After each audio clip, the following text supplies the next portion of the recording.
Olá, tudo bem? Sejam todos bem-vindos a mais um episódio do podcast da ACESP, a Associação dos Cronistas Esportivos do Estado de São Paulo, hoje enaltecendo os 100 anos de rádio no Brasil. Um projeto fantástico, você já vai saber quais são os nossos convidados. Sou Anderson Chene e aqui direto do estúdio da Sporteca, com a parceria da Live Sports, vamos para o nosso quarto encontro, onde já tivemos o prazer de conversar aqui com grandes nomes do jornalismo, o professor Paulo Calçade, Vanderlei Nogueira, tivemos também nesse encontro José Maria de Aquino. Olha, grandes encontros que realmente você pode acompanhar nos episódios anteriores e o primeiro com o presidente Nelson Nunes. Eu convido você também a prestigiar as plataformas da ACESP, nosso site, e também o nosso Instagram. E, é claro, aqui no YouTube você acompanha os nossos podcasts. Acompanhe, dá aquele like, espalhe, que você vai estar ajudando bastante essa nova fase da CESP, o novo formato. 100 anos de rádio no Brasil. Escrito por três grandes amigos, o Fernando, o Nilo Frateschi e o Heródoto Barbeiro, que dispensa a apresentação, mas vamos falar bastante, porque é um nome que tem grande força no rádio. Nilo Frateschi, publicitário, meu amigo, que prazer tê-lo aqui nesse podcast para a gente falar dessa obra de arte para a eternidade, que é o livro dos 100 anos no rádio do Brasil. Obrigado pelo convite, é um prazer estar aqui com você, nesse novo modelo, e vamos falar um pouquinho da nossa paixão aí, que é o rádio, né? A grande paixão, onde Heródoto Barbeiro está há 30 anos. Professor, obrigado. É uma honra tê-lo aqui novamente para falar de rádio. O pessoal ouve o professor na Nova Brasil, vê na Record News, tem a coluna no portal R7. Obrigado, Heródoto. Eu que agradeço. Para mim é uma honra estar aqui e para mim foi um fato extremamente muito bom essa parceria com o Nilo e com o Fernando, né, que originou nesse nosso livro aí, 100 anos de rádio. Como surgiu a ideia, porque tem um centenário chegando, tem que fazer um livro ali, e o que não faltam são contatos dos amigos com os jornalistas e os radialistas, Nilo. Essa ideia, na verdade, foi uma provocação do Acácio Luiz Costa, que me ligou em outubro do ano passado, sugerindo esse livro. Aí, como não é minha praia, eu fui pedir ajuda, não aos universitários, mas ao professor. Ele imediatamente abraçou a ideia e colocou o Fernando, que deu uma ideia fantástica que ele vai contar daqui a pouquinho. Nesse livro aqui, nós limitamos só as pessoas do microfone, mas já está em andamento aí um segundo livro, que a gente vai ampliar mais e seguramente ele vai ficar bem mais espesso. Então tem uma segunda edição vindo por aí. Tem. E eu quero falar também o seguinte, dependendo de quando você estiver vendo esse podcast, ainda vai dar para pegar alguns lançamentos. Mas tem o site onde você terá todas as informações, que é o 100 anos de rádio no Brasil, está na tela para você.com.br. E depois eu vou mostrar aqui com os meus amigos hoje, na parte técnica, o João Mário Lucas, a parte do QR Code aqui, desse documento vivo da história do rádio do Brasil. Heródoto Barbeiro. Sou eu. Professor Heródoto, jornalista, budista, sempre respeitando, um dos chefes mais calmos que eu tive na vida. Ainda bem que eu acho que eu nunca vi o Heródoto bravo. Quem inventou o rádio foi o Marconi, foi o padre Landel de Moura, que fica aparecendo a história da aviação com Santos Dumont. O que dá para afirmar? Porque a história fala uma coisa. Muitos historiadores, se o professor é historiador, outra. Quem que inventou o rádio, professor? Olha, Chene, essa é uma polêmica tão interessante. Você lembrou duas de cara. Você lembrou o rádio e lembrou também a história do avião, né? Mas essas não foram as duas únicas polêmicas. Se você pegar, por exemplo, outras invenções, tipo, por exemplo, máquina a vapor. Quem que inventou a máquina a vapor? Aí aparecem 5, 6 nomes. Se você disser, bom, quem é que inventou a primeira locomotiva a vapor? Ah, foi o tal de Stephenson. Aí, não foi o Stephenson, não. Aí, pera, quem é que inventou o primeiro navio movido a vapor? Tanto que navio naquela época era chamado de vapor, né? Ah, foi o tal de Fulton. Não foi tal. Macarrão. Por aí, ou macarrão, por aí afora. Aí o macarrão já é mais fácil, a gente já sabe identificar. Mas os chineses contestam. Pois é, mas ele é chinês. O macarrão é chinês. Mas eu estou falando de nome de pessoa. Por quê? Porque na época que isso aconteceu, era um período da chamada segunda fase da Revolução Industrial. Era um momento em que o industrialismo no mundo estava extremamente avançado. E as pessoas descobriram o seguinte, que ideia dava dinheiro. Então, quando você tinha uma ideia, você corria para você poder patentear a ideia. E, às vezes, você patenteava uma ideia que não era sua. A hora que você patenteou, você passa a ser o inventor. Foi o que aconteceu com o caso, por exemplo, do rádio, em que o Andel de Moura fez experiências antes, mas quem correu lá na Inglaterra foi o Marconi, Guglielmo Marconi, e ele patenteou. Então, se você perguntar no mundo inteiro quem foi que desenvolveu o rádio, o mundo vai dizer, foi o Marconi. Por quê? Porque foi ele que patenteou. Isso vale para o rádio, vale para o avião, porque era uma coisa da época, do começo do século XX. Então a gente tem que bater a mão no peito, como diz Zé Roberto, né, Nilo, que é palmeirense, e falar que a gente, nosso país, um conterrâneo nosso, inventou o rádio, que a força do rádio é um negócio incrível quando a gente fala a partir, tem vários exemplos, né, do seu descobrimento, até hoje, mesmo concorrendo com outras mídias. Deste livro, são várias histórias. Quantos personagens aqui contando a história nessa primeira edição? Aqui são 170, dá mais ou menos 14 horas de entrevista e de depoimentos. Ó, tem um QR Code, não sei se dá para pegar aqui. Vamos pegar o QR Code, porque cada depoimento tem um QR Code, que aí já coloca automaticamente você no audiovisual, né, Nilo? Isso aí. Com o áudio e o vídeo daquele jornalista, daquele radialista contando a importância e a história dele no rádio. Exatamente. Alguns não quiseram gravar o vídeo e só colocar no áudio. Então você vai ter acesso aí através do QR Code. Então, se eu estou mostrando aqui para o pessoal, esse livro aqui já está para o nosso querido Nelson Nunes. Olha aqui, abrindo uma página que tem Edemar Anuzek, Éder Luiz, o Eduardo Barão. Aí você vai misturando, né? Que são várias editorias do rádio. O Domênico, o Diguinho, Machadão, meu amigo Machadão. Legal, muito legal essa história. O Heródoto entrou em que parte aqui? Porque... Ah, não me botaram aí. Não está aqui, professor? Não está aqui, professor? Nós gravamos a parte, não é isso, não? Toda a parte escrita foi o professor que fez. E o depoimento dele tá separado aí, logo no começo do livro. Aliás, somos 3 depoimentos. O seu, meu e do Fernando somos responsáveis por isso. Está na abertura do livro.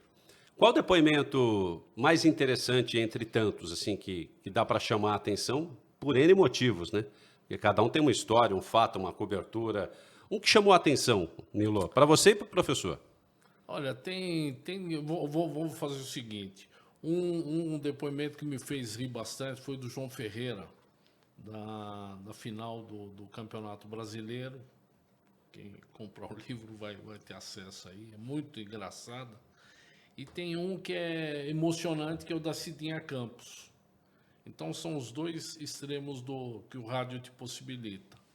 A alegria e a emoção. Esse do João eu sei, vale a pena, porque é muito engraçado.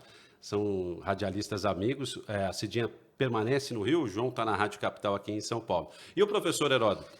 Bom, eu acho que o que mais me chamou a atenção foi o do mais velho dos nossos entrevistados. Salomão Esper, não é? Que é uma pessoa que tem mais de 90 anos, não é isso? Isso. E está numa lucidez extraordinária, deu um depoimento extraordinário. E lembrou coisas da história do rádio no depoimento dele que eu não tinha visto em lugar nenhum. Então, para mim, ao lado de tantos outros que estão aí, mas a contribuição dele foi muito boa, muito interessante. Heródoto, o grande momento do rádio foram nas guerras? A importância do rádio foram nas guerras? Eu acho que sim. Porque, veja o seguinte, se você pegar o rádio já como um grande veículo, nós teríamos que voltar para a Europa e para os Estados Unidos. Então, veja, a BBC, no caso, era rádio. Hoje ela é tudo, né? Hoje a televisão é tudo. Mas, na época, a BBC foi fundada em 1923, portanto, antes da Segunda Grande Guerra Mundial. E o rádio, depois da Primeira Guerra Mundial, da Segunda Guerra, ele se tornou um instrumento da Guerra Fria. Eu mesmo cheguei aí na Voz da América, nos Estados Unidos, que eles faziam transmissão em russo contra a União Soviética. E eu vou contar um fato, talvez não tenha... Eu fui correspondente da Voz da Rússia no Brasil, para o setor que falava português. E a Voz da Rússia fazia noticiário em português, em inglês, etc., contra o lado de cá. Eu não peguei a época da Guerra Fria, eu peguei depois, quando a coisa já estava mais... melhor. Mas o rádio foi utilizado até como instrumento de Guerra Fria. Então, nesse momento, ele tinha uma importância extraordinária. A Rádio Pequim, a Rádio Washington, a Voz da América, a antiga Rádio Rússia, etc., elas tiveram uma importância muito grande, também geopolítica. Geopolítica. E depois, felizmente, né, com o fim de Guerra Fria, essa coisa toda, a rádio se tornou um elemento mais amante da paz do que era antes. E eu lembrei aqui da Rádio França Internacional, era muito comum, ou é muito comum, confesso que eu não sei, ter a participação nacional de correspondentes, né, na América do Sul, enfim, em outros continentes, pelo tamanho e pela força do rádio. Eu tive um grande amigo que era correspondente e depois trabalhou na Rádio França Internacional, e ainda tem, né, a BBC com Eu fui colega do Reale Júnior, que trabalhava na Rádio França Internacional e falava diretamente de la Maison de la Radio, né?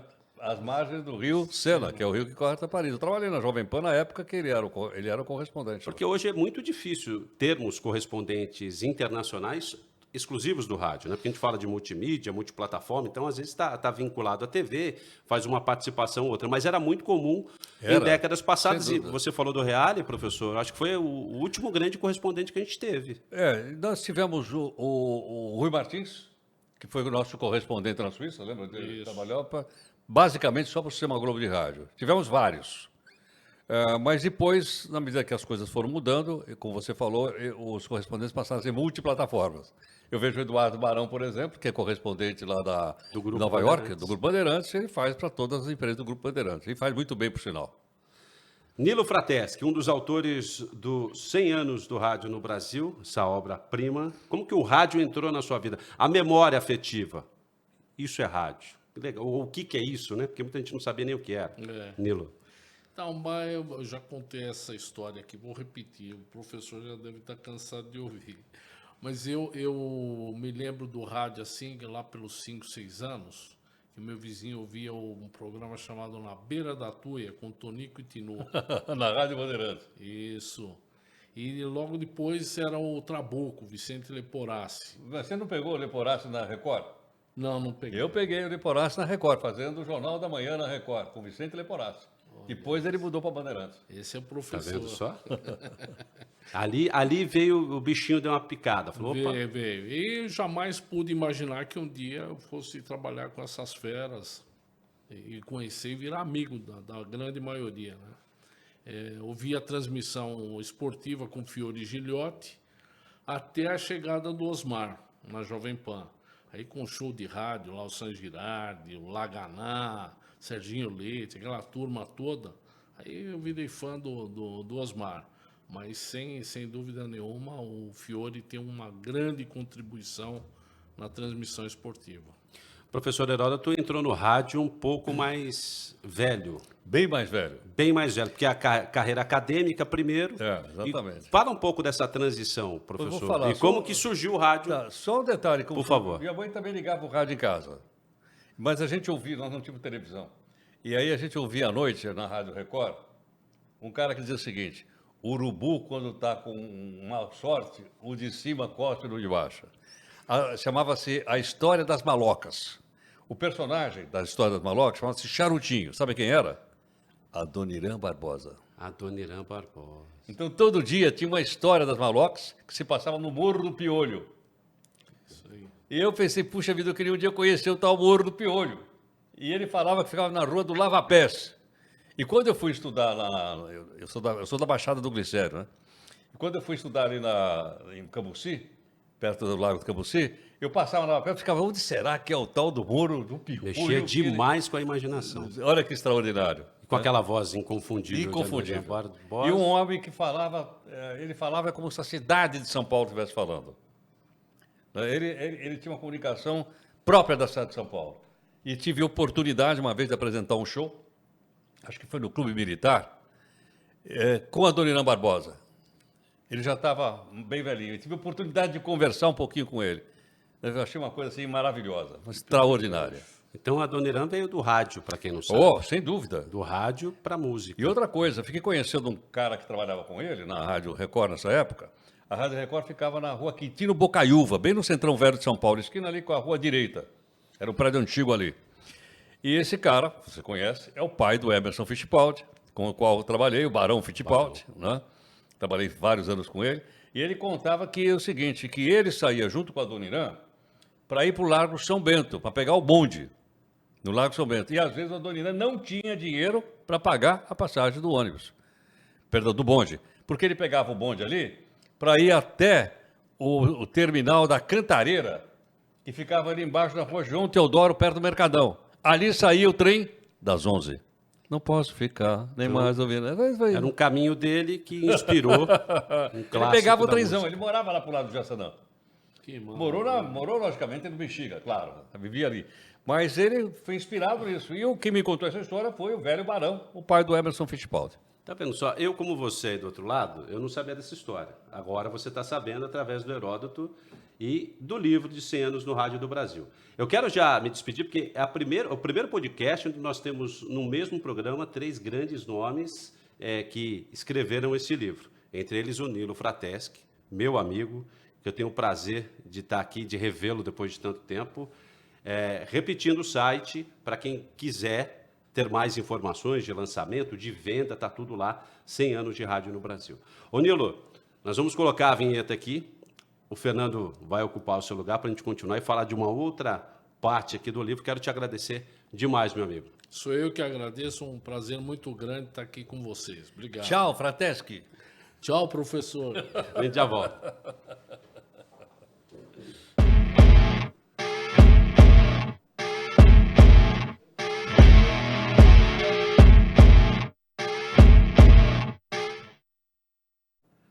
Cem anos de rádio no Brasil, hoje com o Heródoto Barbeiro, Nilo Frateschi e o Fernando Vítolo, que está aqui com a gente agora, o mais jovem dos 3 meninos que escreveram e produziram a história do livro. Fernando, tudo bem? Tudo bem, obrigado pelo convite. Olha, fala um pouco então da sua parte, que me falaram que essa parte jovem, né? Eu não vou falar que é tão jovem assim, senão o Nilo e o professor vão ficar bravos comigo.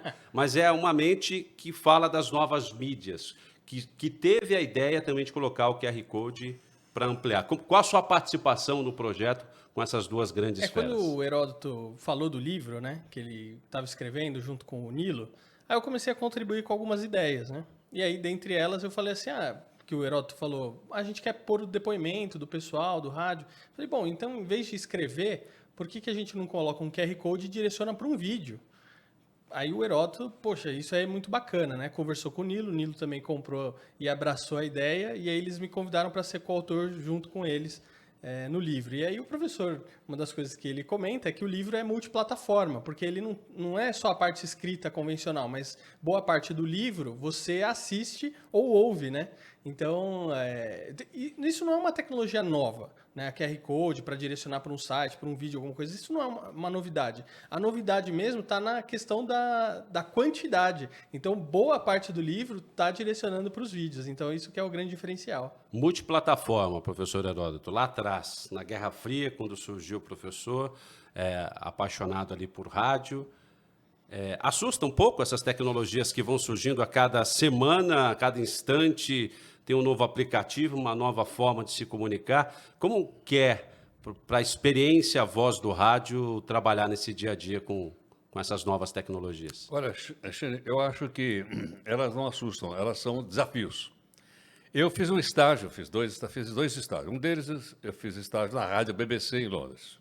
Eu estou lá num lugar lá, não sei onde, aí o cara abriu o computador e a rádio BBC, uma delas, estava na internet. Eu voltei com a cabeça a 500 por hora.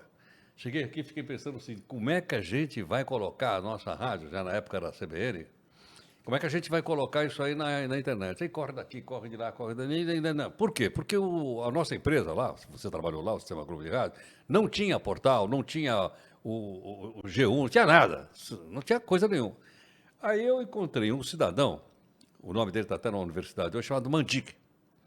E o Mandic era dono de uns 3 ou 4 provedores de internet da cidade de São Paulo. Era o comecinho. Comecinho. Era o comecinho, eu lembro do Mandic. Entendeu, não? Não tinha, você não entrava na internet, você tinha que alugar um provedor. Aí eu conto com o Mandic fala para mim, e tal, eu ouço lá o jornal, bababá. Você não quer criar um e-mail com o nome da CBN? Eu falei, como é que seria? cbn@mandic.com.br. Você deixa o domínio para mim. Eu falei, o que é domínio? Até Aí o eu falei, arroba não. a gente não sabia direito o que era. Exatamente. Aí eu falei, peraí, isso aí eu não posso decidir, vou falar com a direção da empresa. Aí eu falei com a direção da empresa e eles fizeram uma parceria e passou a ser tudo assim, seria assim, cbn@mandic.com.br, radioglobo@mandic.com.br. Fazia a propaganda dele. Aí era heródoto@mandic.com.br. Então, foi assim que o Sistema Globo de São Paulo entrou na internet. Aí eu falei pro Mandic assim, escuta, Mandic, pô, mas lá em Londres, os caras colocaram a rádio na internet, meu. Aqui não dá para colocar na internet. Eu falei, não dá. Não dá. Isso não anos dá. 90, professor? 90, Finalzinho. 91, por aí. Começo? Começo. Começo. Dos 90. Aí ele falou que não dava. Aí um belo dia eu estou fazendo o jornal de sábado, a gente trabalhava de sábado lá, como vocês também trabalhavam. De manhã, me chega o Mandic lá na porta do estúdio, vestido de tênis, roupa de tênis e tal, com raquete da mão, ele disse que era cacetado. Ele falou, meu, é o seguinte, ele era um cara fora da caixinha. Meu, é o seguinte, vamos lá para minha empresa que eu quero te mostrar uma coisa. Eu falei, pô, mas hoje é sábado, não, vamos lá. Vamos descer lá, pegamos o carro com ele, fomos parar, aqui pertinho, em Pinheiros, aqui na travessa da Teodoro Sampaio, essa avenida que tem aí, esqueci o nome lá embaixo. Bom, aí entrei lá, nunca tinha entrado, ele falou, vou te mostrar os servidores. A hora que ele abriu a porta, um calor, aquele servidor era um negócio gigantesco. Ele falou, eu quero te mostrar aquele lá do fundo. E lá fui eu com ele lá no fundo. Ele falou, tá vendo esse servidor aqui? Eu falei, tô indo aí, não tô vendo nada. Eu falei, a sua rádio está na internet. Eu falei, como? Acabei de colocar a CBN na internet. Eu falei, como é que você conseguiu? Aí ele contou a grande descoberta. Um radinho portátil. E como a CBN estava no FM, era possível injetar. Esse cara injetou e a CBN foi parar dentro da internet. Através de um rádio portátil. Então pode portátil. Pega a saída, provavelmente pegou a pegou a saída de saída. fone. Olha só. Você fala isso hoje, você fala, meu Deus do céu, Pois né? é, mas foi dessa forma. Que sufoco para colocar uma rádio no ar. Hoje qualquer um tem uma rádio. Mas olha aí. Olha para colocar isso. Hoje a rádio Caramelo Itaiaçupeba, que é uma rádiozinha que eu ajudo lá em Itaiaçupeba, ela está na internet, foi desde o começo. Mas veja como foi isso lá na época em que... Então, dizer, em vez da tecnologia nos atropelar, ela tem que ser um desafio para a gente entender como é que funciona isso. E hoje eu estou aprendendo com esse cidadão aqui. Ele é meu professor aí na área de tecnologia. Mas você sabe que mais ou menos nessa mesma época, lá em 1998, foi a época que eu comecei a trabalhar com site. Ainda na época que ter um site para as empresas era um diferencial. E era um sufoco fazer um site.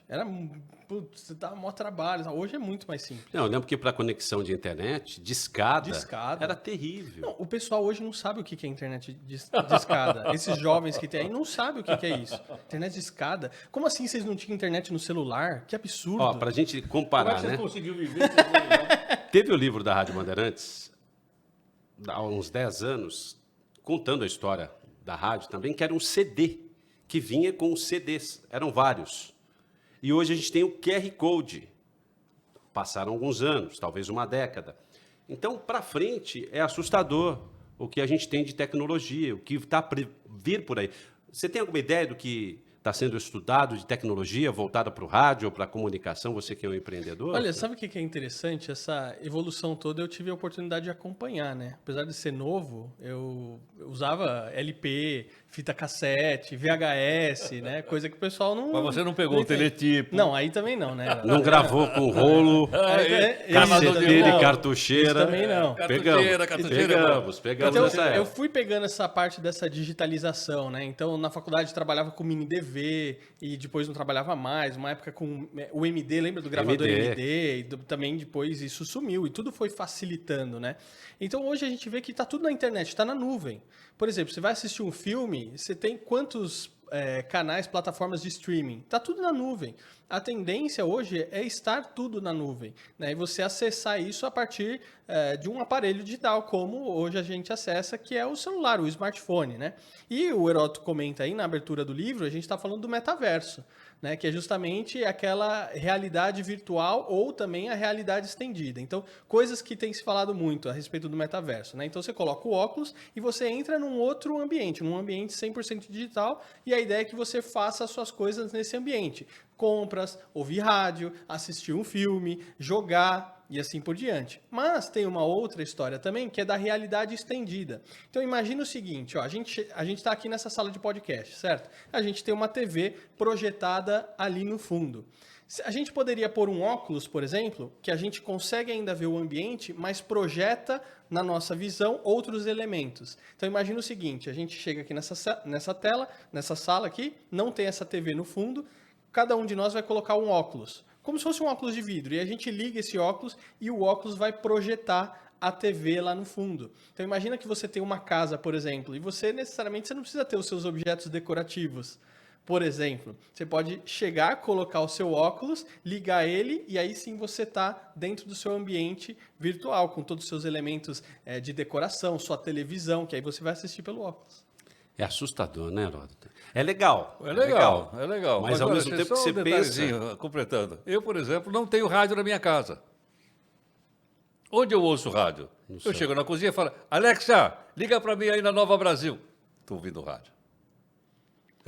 É porque o aparelho físico de rádio, a gente não tem mais, a gente tem o celular. Nos grandes centros urbanos, né? Porque a gente tem que lembrar que a realidade Sim, do Brasil claro, é enorme, claro, muita gente no interior Norte, do Brasil, principalmente o Nordeste, escuta muito e tem o um rádio aparelho. AM, inclusive, Exatamente. é líder de audiência. Exatamente, no Norte, mas no se você pegar uma Nordeste. realidade como São Paulo e Rio de Janeiro, realmente... Me lembra, professor Heródoto Barbeiro, os Jacksons. O Jetsons, claro.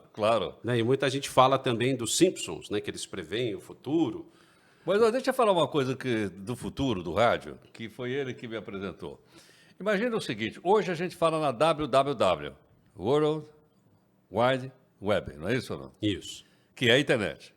Imagine em 1945, um cara chamado Arthur Clarke, aquele autor de 2001, Odisseia no Espaço. Foi aquele cara que imaginou aquela história maravilhosa que foi filmada pelo Stanley Kubrick. Todo mundo conhece, maravilhosa. Esse cara, em 1945, que era um cara de visão no futuro, diz o seguinte, a cobertura do globo terrestre vai ser pelo rádio. E ele criou WWR, World Wide Radio. Isso nos anos 40. 1945, fim da Segunda Guerra Mundial. Quando não tinha nenhum satélite girando em torno da Terra. Quando você não tinha nenhum foguete capaz de sair da atmosfera da Terra. Esse cara bolou isso. Imagine só. Hoje, você tem uma cobertura global, tem aí o nosso querido... Elon Musk, com Starlink. Não é isso não? Com Starlink, global, não é a tecnologia do rádio, mas o rádio está sendo levado por essa nova tecnologia. E hoje eu sou capaz de ouvir qualquer emissora de rádio do mundo carregada por essa tecnologia. Não, e uma coisa que a gente tem falado também nos lugares que a gente tem participado é, será que o rádio vai mudar de nome? Porque, por exemplo, uma provocação que eu faço, claro, a gente está aqui num podcast. Um podcast é um programa de rádio. Sim. É o mesmo jeito de fazer, entendeu? A questão é que com a grande facilidade da tecnologia e da internet, igual você comentou, Xene, que todo mundo tem um rádio, todo mundo tem pode fazer um podcast. A questão, a diferencial está no preparo. Então a gente se preparou para estar aqui. Você se preparou muito para fazer o programa. Só que será que as outras pessoas também têm seguido essa linha? Então, não sei, hoje a gente fala muito de podcast. Eu estava dando uma palestra na faculdade e aí o pessoal, não, porque o podcast... Escuta, qual que é a diferença do rádio e do podcast? Aí o pessoal, o podcast é mais descontraído, não é tão formal. O podcast reinventou, ressurgiu o rádio. Isso, é uma nova forma de comunicação. Aí eu perguntei para o pessoal assim, mas vocês acham o rádio muito formal? Vocês já ouviram um programa chamado Balancê, do Osmar Santos? Aí eles, o que é Balancê? Quem é Osmar Santos? Não sabe. Aí eu falei assim, infelizmente, vocês acham que vocês estão inventando a roda, mas tudo isso aí já existe. E eu tive o prazer de trabalhar tanto com o Osmar, mas com o Juarez Soares. Olha só. O China, que o Heródoto também teve. E o podcast do China, entre aspas, que era o Balancê, ele era o substituto, né, do Osmar, ele fazia um programa de 5, 6 horas com uma anotaçãozinha, assim, pequena, e eu não entendia aquilo. Quando eu entrei na Rádio Globo, o pessoal falou assim, que você tinha um roteiro, você tem um roteirista e tal. Falou assim, você não viu o China, que era o apelido dele, apresentar um programa. Isso está na internet, você encontra áudios.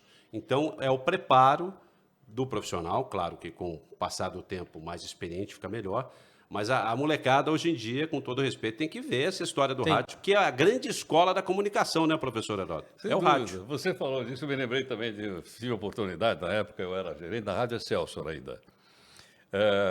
e da Rádio Globo. A máquina do som. A máquina do som. E tinha um comunicador de rádio que vinha gravar, ele saía do Rio e vinha gravar em São Paulo. E eu sentava do lado dele no estúdio, eu não abria a boca, era ele que fazia. E ele fazia gravar o programa inteiro, que ia de madrugada, sem um papelzinho na mão. Sabe quem era? Abelardo Barbosa, também conhecido como Chacrinha. Também tinha essa eficiência de comunicar. Sensacional. Fernando, quero agradecer a sua presença aqui também, junto com o Nilo. Eu que agradeço. E gostaria que você também convidasse, que aqui é um podcast da CESP, mas que abre espaço para os outros encontros. E você tem um encontro junto com o professor Heródoto em outro podcast. Isso, a gente tem um podcast que é o NE Podcast, Negócios e Empreendedores Históricos. Então, quem quiser saber mais, acompanhar, a gente fala de várias marcas lá, falamos de Mapping, Mesbla, Santos Dumont, inclusive você comentou aqui no podcast, né, no começo, falando sobre a questão do avião, do rádio. A gente falou sobre McDonald's, Coca-Cola, olha quanta marca bacana, quanta gente bacana. Falamos do Elon Musk também, das novas tecnologias. Então, quem quiser, procura aí, Fernando Vítulo ou Heródoto Barbeiro dentro do YouTube ou NE Podcast, NEH Podcast. Então vamos fazer o seguinte, tá aí, né, podcast para você na tela. Nós continuamos aqui com o professor Heródoto Barbeiro. Vinhetinha vai passar e vamos falar de mais histórias do rádio e do livro de 100 anos de rádio no Brasil. Até já.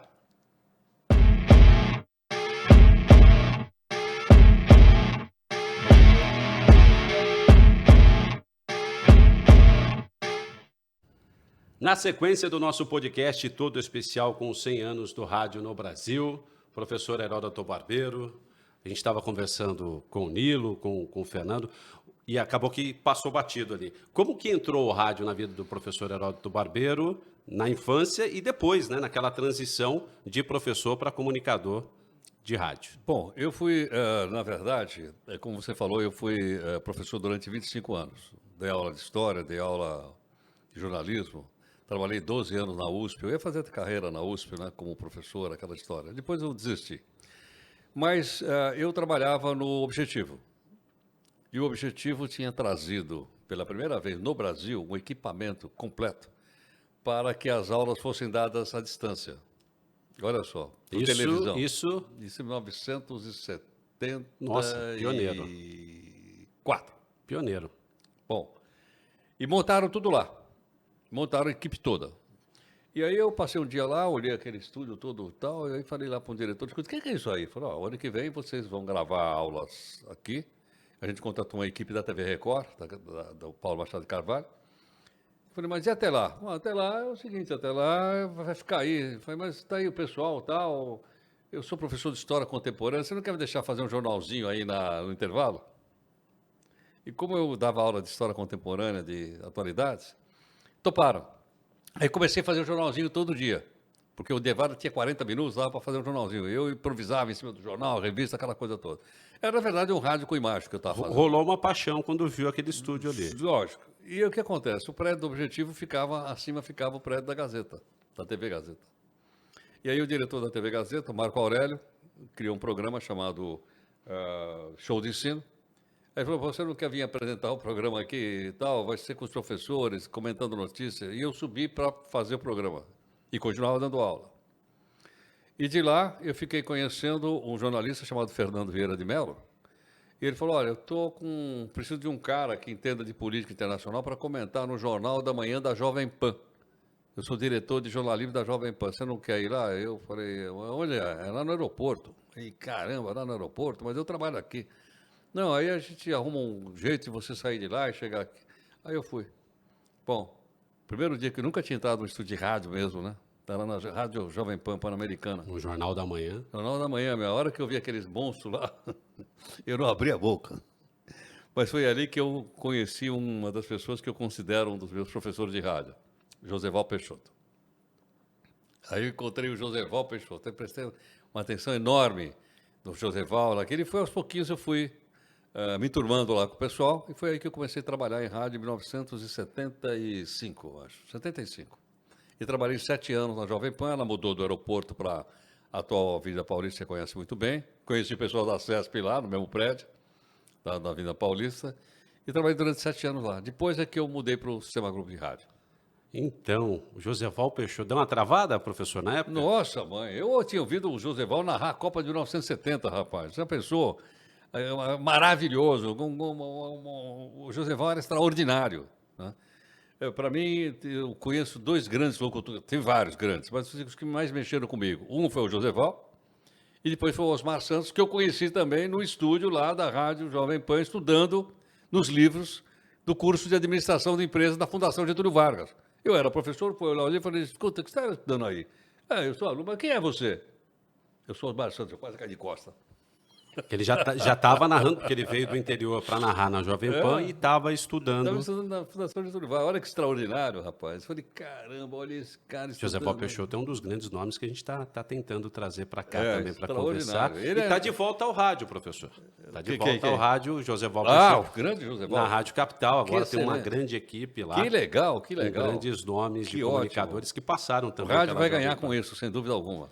Chegou no Sistema Globo de Rádio. Antes de entrar a CBN, que é onde o professor é conhecido nacionalmente, o professor fez o quê? Chegou na Rádio Globo ou era a Rádio Excelsior? Eu cheguei na Rádio Globo, trabalhando num jornal que tinha meia-noite, chamado Seu Redator-Chefe. Meia-noite. Meia-noite. Que era editado por um jornalista chamado Cléo Medeiros. Ele acho que de meia-noite a meia-noite e meia. E eu fazia comentários nesse jornal da meia-noite. Foi lá que eu fui fazer cobertura de férias. E eu recebia por onde? Pela TV Globo. Nós éramos funcionários da empresa, não existia sistema Globo de rádio. A gente recebia o pagamento lá no caixa da TV Globo. Aliás, uma coisa curiosa, o Lino sabe disso. O cara que pagava nós chamava Zé do Caixa. E era o caixa. Era o caixa da TV Globo, da Rádio Globo e da Rádio Excelsior. Era o predestinado. Chamava Zé do Caixa, o cara. E todo mundo conhecia o Zé do Caixa. Aí, um dia, o diretor da Excelsior, de jornalismo, que eram os dois, Isidro Barioni, falou, olha, de manhã, o Lourenço de Aféria, olha só, hein, vai entrar de férias. Eu queria que você cobrisse as férias do Lourenço de Aféria no jornal Ouça. Tinha a revista Veja, não tinha? Tinha. Então, era a rádio, Ouça. Era Ouça, o jornal da Excelsior. E lá fui eu cobrir as férias dele, depois fui fazendo outras coisas e acabei ficando lá. Grandes nomes do rádio na Excelsior, né? Grandes comunicadores, você saíram da imagina, Excelsior. Você imagina, o Lourenço de Aféria era um grande escritor de jornal. Ele tinha coluna na Folha de São Paulo. Ele tinha um monte de livro publicado. Para pegar o livro do Braz aí, que é dele. E ele era o quê? Ele era o comentarista do jornal da Excelsior. Antes a gente estava conversando aqui, e eu sou um apaixonado por rádio, grandes nomes da Rádio Excelsior. Eu lembro de Maurício Krupuzli. Lembro. Eu lembro de... Você se lembra do Monsieur Gilbert? Gilbert, que ainda tem umas pílulas, né, em rádios adultas, como a gente fala. Era uma rádio diferenciada para a época, para a década, né, que era um rádio muito popular, um rádio muito AM, e a Excelsior ela ia por um lado alternativo, digamos assim. E você sabe só um detalhe que eu conheci lá? O Pica-Pau. Walter Silva. Walter Silva. Grande Walter Silva. Apresentava um programa à tarde na Rádio Excelsior, extraordinário, grande nome do rádio. Ele teve um programa na Bandeirantes, o pessoal da Bandeirantes vai contar isso aqui um dia, chamado Picape do Pica-Pau, de manhã. Dava eco na cidade de São Paulo. Picape do Pica-Pau com o Walter Silva. Porque o rádio, ele é um gigante da comunicação, aí vem a TV e todo mundo fala, vai acabar o rádio. Não acabou o rádio, ganhou força, vários nomes foram para a TV, né? Grandes comunicadores. Boa parte da TV veio do rádio. E aí ele foi se reinventando, até chegar à TV a cabo, que a gente fala, né? Aí teve realmente uma grande modificação. Mas eu queria falar o seguinte, a Excelsior, ela também foi para o FM durante um período. E seria um rádio popular, que foi uma invenção do Sistema Globo de Rádio, com grandes comunicadores, alguns no ar até hoje, como Eli Correia, Paulo Lopes. Paulo Barbosa, né, que infelizmente já se foi. Rádio X, surge uma rádio no começo dos anos 90, final de 89, 90, chamado Rádio X. Foi a primeira experiência de um rádio popular, que a gente tem hoje grandes emissoras aí do Brasil inteiro, no FM, e não deu certo, né, Heródoto? Não deu pelo seguinte, ela era chamada Rádio... Ela era Rádio Globo FM. A Excelsior era no AM. A máquina do som era no AM. No FM, entrou a Rádio Globo, que tinha Globo FM no Rio, do Roberto Marinho, e tinha a Globo FM em São Paulo. E aí, como o Ibope não estava lá muito bom, eles pegaram os melhores comunicadores da Rádio Globo, todos eles excelentes, e colocaram no FM. E aí ela virou Rádio X. Mas não vendeu. Não vendeu. Aí o diretor-geral, que era o Plínio Marchini, resolveu parar e tocar música, né, para saber o que ia fazer com ela.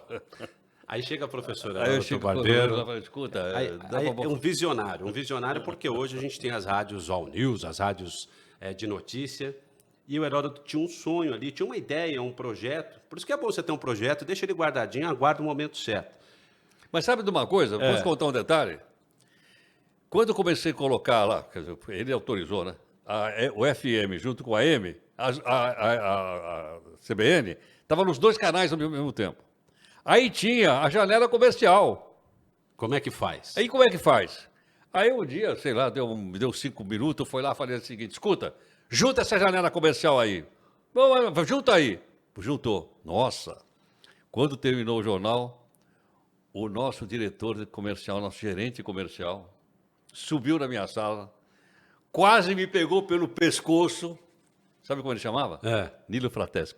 O Nilo, então, já ameaçou o Heródoto. Então, começo da CBN. Por que eu falei da Rádio X? Que tá na história do rádio, a Rádio X como uma das primeiras, eu acho que é a pioneira do rádio popular, aqui de São Paulo que eu estou falando.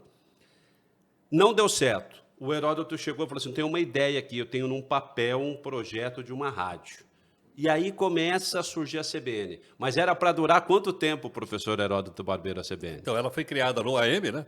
Desde o comecinho havia pedido para colocar no FM como um fator diferencial, porque você tinha excelentes rádios, você tinha Jovem Pan, Bandeirantes, Eldorado, que eram boas rádios. Eu falei, olha, para entrar no mercado desse aí, nós temos que ter um diferencial competitivo, senão nós vamos para o brejo. Qual seria um deles? A gente vai ter um som melhor, vamos colocar no FM. Mas naquela época, você falar que ia colocar uma rádio dessa no FM, você é louco, você é doido, entendeu? Não, sai daqui, pô, vai embora. Tá maluco? Tá maluco? Depois, então, quando ela entrou, foi autorizado pela empresa, ele falou, tudo bem, você pode colocar então aí a CBN no FM durante 3 meses. Está lá até hoje. Que tá no AM, ali tá tranquilo. No FM, o pessoal falou, não vai dar certo, deixa 3 meses não vai dar certo ali. porque eu vou fazer outra programação. Eu falei, tá bom. Sabe o que eu me recordo da CBN? A primeira vez que eu ouvi a palavra CBN, que é a Central Brasileira de Notícias, foi no impeachment de Fernando Collor de Mello, que verdade. ela ganhou uma projeção nacional É verdade. com uma pergunta de um repórter. É verdade. Eu acho que, eu me lembro dessa época, não é? Ela deu direto, ela transmitia direto do Congresso Nacional. E eram os nossos colegas lá de Brasília, os jornalistas que trabalhavam na CBN Brasília, que fizeram essa cobertura. E ela deu eco também em São Paulo. Você parava no trânsito, você ouvia a CBN no AM, mas você ouvia, né? E isso deu uma grande projeção, sem dúvida alguma. A Central, falou no meu nome do repórter, que eu não vou me recordar aqui. Eu também não me lembro Central agora. Brasileira de Notícias. Mas o cara lá era excelente, cara. Tinha mais de um cara bom lá em Brasília, de rádio, muito bom. E eles é que seguravam essa transmissão toda no Congresso Nacional, aquela briga, aquela confusão toda, um a favor do Collor, outro contra. Mas como a CBN tinha compromisso com a notícia, ela pôs direto aquilo no ar. E aquilo é que consolidou a marca. Esse período de CBN, quanto tempo, professor, ficou lá? Na CBN? Eu fiquei lá desde a fundação, né, de 1991 até 2011. Esse período, que aí forma a rede CBN, o formato de rádio All News, a CBN foi pioneira? Nesse formato Sim, de foi, rede, de Brasil, foi. de venda? Ela foi pioneira. Pelo seguinte, porque nós tínhamos rádios de notícias, estou falando de São Paulo. Você tinha Jovem Pan, tinha Bandeirantes e Eldorado. Eles eram rádio e notícia, mas ao mesmo tempo eles tinham programas de entretenimento. Por exemplo, trabalhei na Jovem Pan. Tinha o Jornal da Manhã, que ia até às 9, e começava o show da manhã, das 9 até meio-dia. Meio-dia entrava o esporte. Não me lembro o nome agora. À tarde tinha o São Paulo Agora, que eu fiz também, trabalhei também nesse programa. Aí depois tinha o Zusa, das 5 às 6, e depois, novamente, tinha programa de esportes.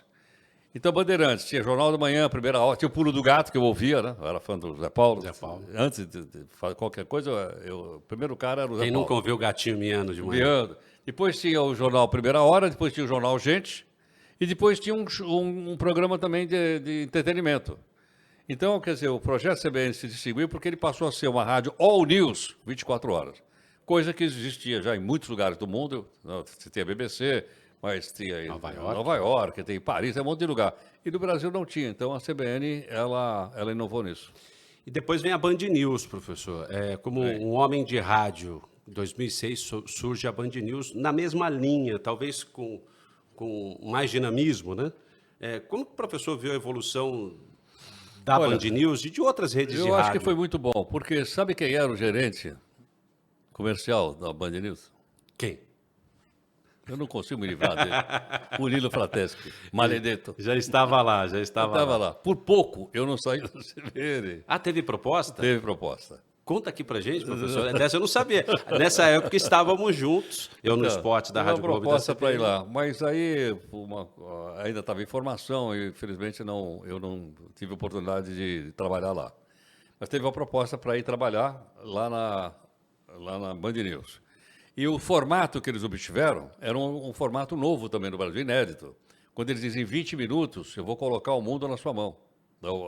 E tudo pode mudar. Tudo pode mudar. Que é um slogan de um formato que não é inédito. Já existia no mundo. Em Nova York tinha uma rádio que falava isso. Me dá 20 minutos e eu coloco o mundo na sua mão. E eu mesmo tinha visto vários modelos de rádio. Tem um livro famoso chamado Powerful Radio. E um dos modelos era esse da Band News, que deu certo, ficou muito bom. E teve como grande, vamos dizer assim, líder, o Ricardo Boechat, de quem também fui grande admirador. Foi um grande comunicador, muito premiado, igual o professor Heródoto. Bateu arrependimento depois, professor? Porque às vezes a gente passa uma oportunidade e a gente não sabe o que vai acontecer. Eu falo isso porque eu também tive uma oportunidade de ir para lá. E na oportunidade eu não fui. Não foi? Não fui.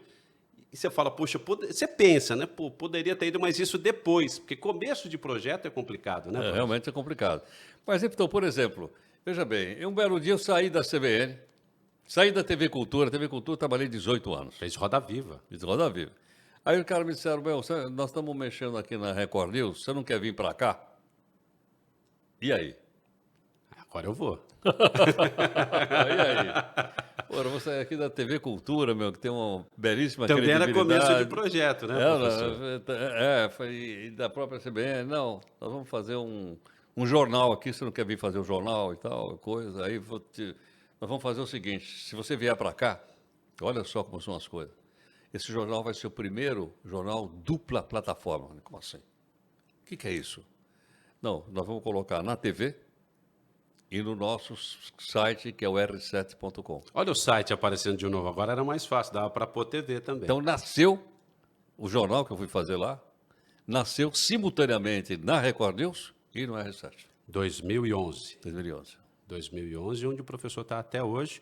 E aí surgiu o portal R7, né, que a gente sabe que é um concorrente do G1, do UOL, enfim. De outros, claro. O mundo começou a falar multiplataforma. Para o jornalista, para o radialista, ser multiplataforma, deixar de ser CLT, virar PJ, né, pessoa jurídica, isso melhorou ou piorou ou não tem como fugir dessa tendência? Não tem como fugir. Por que razão? Porque são as mudanças pelas quais o sistema econômico, o capitalismo passa. A quebra de paradigma. Quando você quebra o paradigma, não tem volta. Não adianta a gente lutar contra a quebra do paradigma. Quando quebrou isso na história, tem N exemplos. Né? Quando você quebrou o paradigma, não tem volta. Então, eu acho que o que nós temos que fazer é nos adaptar. Aliás, a frase do Charles Darwin, né? Ou você se adapta, ou você perece. Então, eu acho que nós que trabalhamos em rádio temos que entender isso. Ou a gente se adapta às novas tecnologias, ou a gente perece. Agora, nós nos adaptamos, tanto que nós estamos aqui. Ainda bem. E o professor está na Nova Brasil, estava como colunista durante um período, e agora toda manhã dá para ouvir grandes amigos que eu tenho, que o rádio me deu, juntos novamente, num prefixo que também alcança o Brasil inteiro. Exatamente. Só que eu faço o programa local, lá, de 8 às 9 da manhã, com a Vanessa, com o Mauro Tagliaferri, com a Stephanie, com a Michele, e mais o técnico, o Ronaldo, enfim, nós estamos fazendo uma confusão lá. Nós estamos procurando bagunçar lá o jornal. Por que razão? Porque eu até falei para o pessoal lá da empresa, olha, eu não vou fazer um jornal igual aos que estão aí, que já são bons. Ou eu vou fazer uma coisa Melhor ou pior, mas igual eu não vou fazer. E nós estamos tentando fazer uma coisa diferente. E eu ouço o professor muito feliz no ar, como se fosse numa rádio sucupira da Exatamente. vida, Grande Rádio Sucupira. né? Sendo muito bem tocado, conduzido pelo Heródoto, toda a equipe. Então, eu desejo muita sorte nessa nova fase aí do Obrigado. professor no rádio, que fez falta, viu, no rádio. Muito obrigado. Durante muito período. Eu falo assim, eu tomo o prazer de falar em nome de milhões de ouvintes que acompanharam o Heródoto. A gente falou do Pulo do Gato, Falamos, do Zé Paulo. né? Do Zé Paulo, mas quem nunca acompanhou um jornal da CBN, uma comunicação da CBN? A voz do professor Heródoto. Cite alguns exemplos, chega num lugar, fala, alguém olha estranho, porque é uma voz inconfundível. É uma voz do rádio, professor Heródoto. Pois é, mas é interessante o seguinte, as pessoas muitas vezes julgam a sua voz como se não fosse muito bonita. Eu também tinha o mesmo problema. Como eu comecei trabalhando em cursinho, sabe quantos alunos tinha na sala de aula? Quantos? 200. Então tinha que falar Olha lá, forte. forte.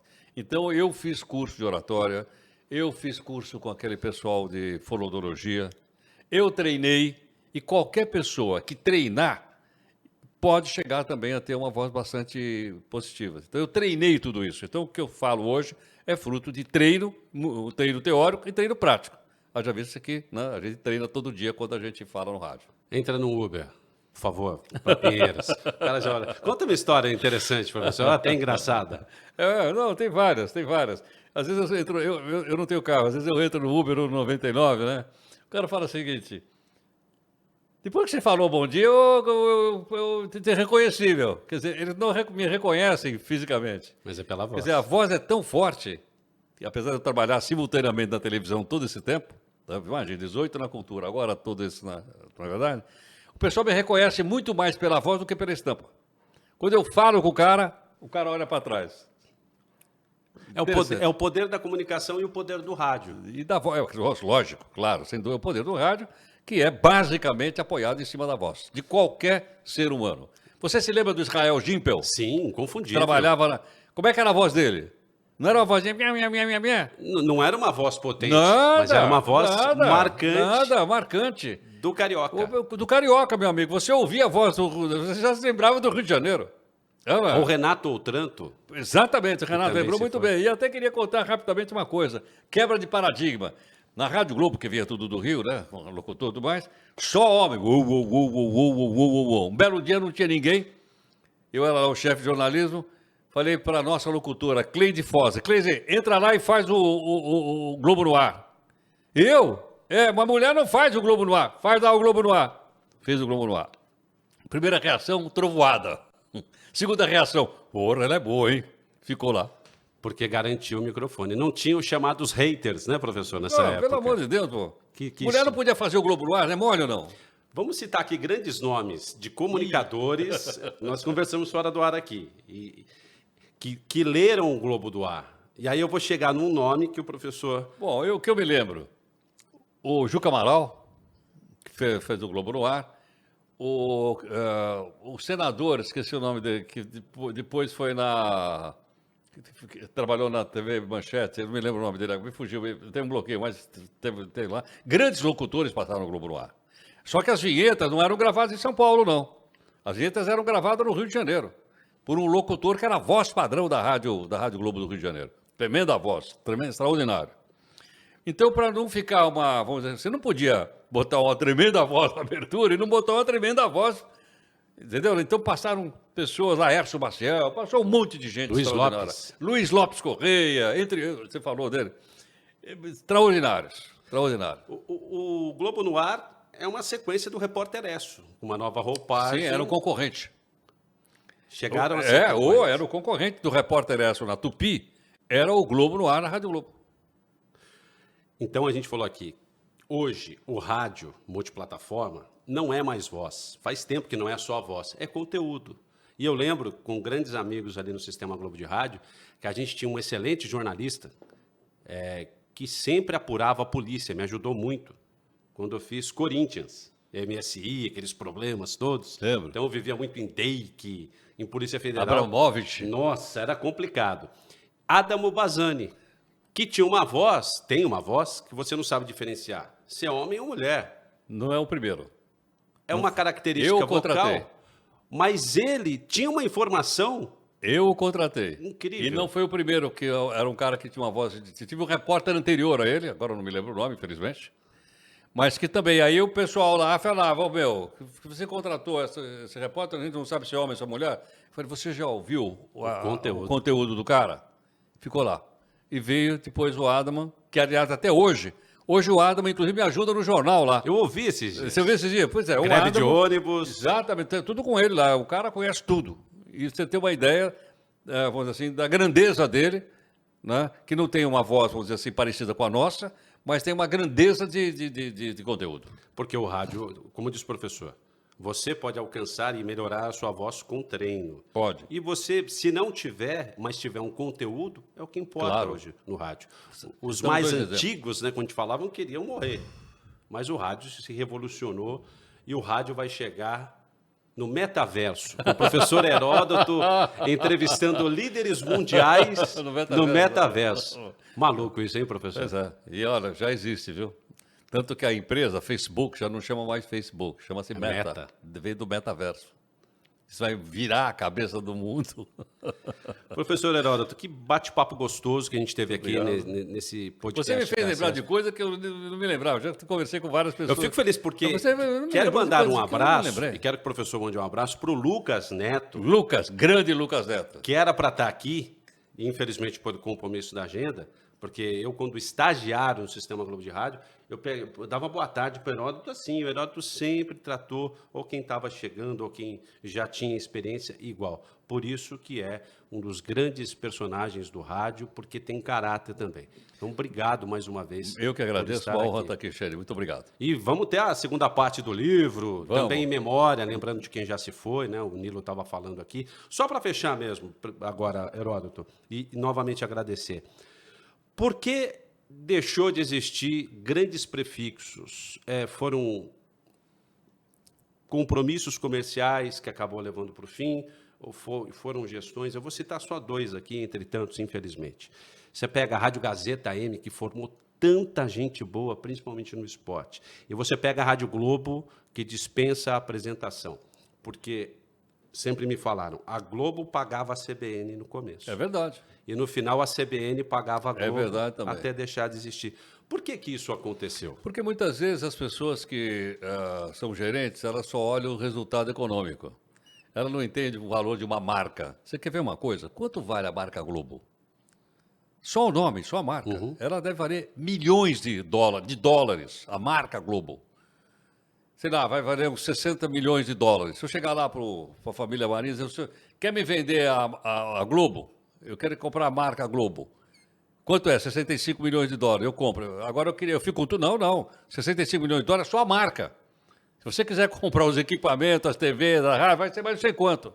Ou seja, a marca, que é uma coisa intangível, abstrata, ela vale milhões. E se você olhar para a Amazon, que é a marca mais valiosa do mundo, sabe quanto ela vale? Mais de $1 bilhão.